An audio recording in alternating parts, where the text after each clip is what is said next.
आपका मेरे चैनल में एक बार फिर से। तो एक दिन पहले ही जो है शिक्षा मंत्री धन सिंह रावत जी की ओर से जो है ये मैसेज आया था कि आचार संहिता से पहले जारी होगी प्राइमरी शिक्षकों की भर्ती का विज्ञापन।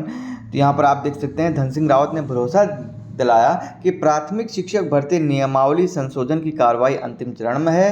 सरकार प्रतिबद्ध है कि चुनाव आचार संहिता से पूर्व जो है ये भर्ती निकाल दी जाएगी। जैसे कि आपको पता है कि पिछली पीआरटी की भर्ती कई मामलों में अटकी पड़ी थी, कई सालों से वो कोर्ट के चक्कर लगाती रही थी। फाइनली जो है ये निर्णय हुआ कि उसमें नियमावली में संशोधन होगा।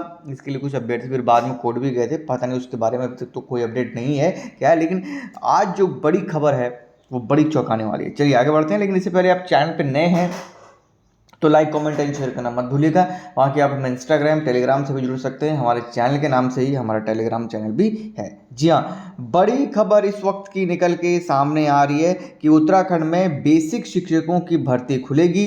करीब 3500 पद खाली हैं बेसिक शिक्षक कैडर में। कल हमने एक और डिटेल बताई थी कि कहाँ कहाँ उत्तराखंड में शिक्षकों की भर्ती खाली है, एलटी से लेकर प्राथमिक शिक्षक भर्ती। तो 3500 पद खाली हैं। क्या वाकई में इतने पदों पर आएगी, ये तो एक बड़ा सवाल है। लेकिन उम्मीद कर सकते हैं कि इसके आधे तो कम से कम पदों पर तो भर्ती आनी ही चाहिए। तो चलिए आगे बढ़ते हैं। तो 2 चरणों में शिक्षक भर्ती कराए जाने का शिक्षा विभाग का जो है पूरा खाका जो है शिक्षा विभाग ने तैयार कर लिया है। 4 मार्च को कैबिनेट की बैठक होगी तो उसमें जो है ये डिसीजन लिया जाएगा। बड़ा महत्वपूर्ण 4 मार्च का दिन होने वाला है। तो उत्तराखंड में बेरोजगार अभ्यर्थियों के लिए बड़ी अच्छी खुशखबरी है। सरकार लोकसभा चुनाव की आचार संहिता लागू होने से पहले बेसिक शिक्षकों के रिक्त पदों पर भर्ती की प्रक्रिया शुरू कर सकती है। बेसिक शिक्षकों की योग्यता से जुड़े सुप्रीम कोर्ट के आदेश के अनुसार शिक्षा विभाग ने बेसिक शिक्षक सेवा नियमावली संशोधन का ड्राफ्ट तैयार कर लिया है। इस ड्राफ्ट को 4 मार्च को कैबिनेट में रखा जाएगा और जो कैबिनेट का डिसीजन होगा उसी दिन आपको सारी चीज़ें देखने को मिलेंगी।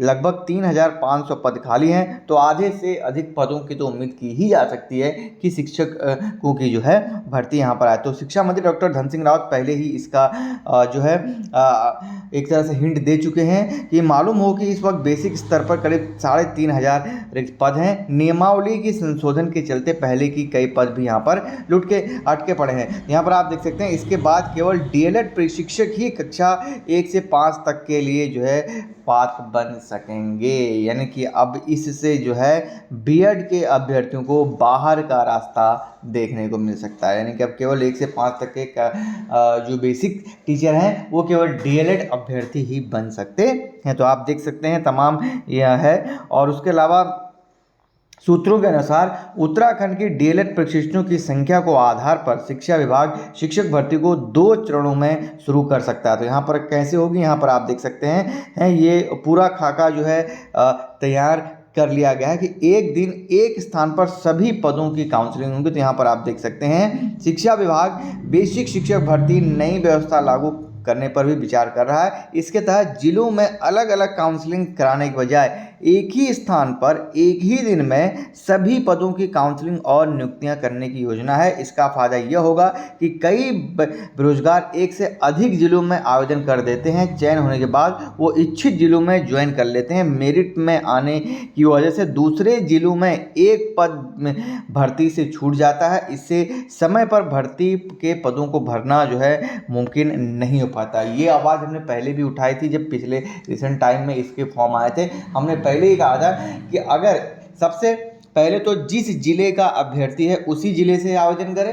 अगर एक से अधिक आवेदन करता है तो वो जिस जिले में पहले काउंसलिंग करा रहा है उसके बाद वो अगले दूसरे जिले में काउंसलिंग नहीं करा सकता। इस तरह की नियमावली निकालने के लिए बात लगातार हम पहले से उठा रहे हैं, क्योंकि इसमें दूसरे अभ्यर्थियों का नुकसान होता है। मान लीजिए एक अभ्यर्थी ने 1 से ज़्यादा जिलों में आवेदन करके रखा है, तो जिस जिले में उसने आवेदन जिस जिले में उसको अच्छा लगेगा वो वहाँ ज्वाइनिंग कर लेगा। बाकी अगर में उसका स्थान मेरिट में आया है तो वो सीटें खाली रह जाएंगी। फिर बाद में जो है वेटिंग में बहुत सारा समय नुकसान हो जाता है। कई अभ्यर्थी जो वाकई उस सीट के लायक होते हैं उनका जो है नुकसान होता है। बाकी इस खबर पे आपकी क्या राय है यार, मुझे कमेंट सेक्शन में बताएं जरूर। वीडियो अच्छी लगी तो लाइक कर दीजिए और चैनल पर पहली बार आए तो सब्सक्राइब करना मत भूलिएगा। मिलते हैं नेक्स्ट वीडियो में। टिल देन जय हिंद, जय भारत, जय उत्तराखंड।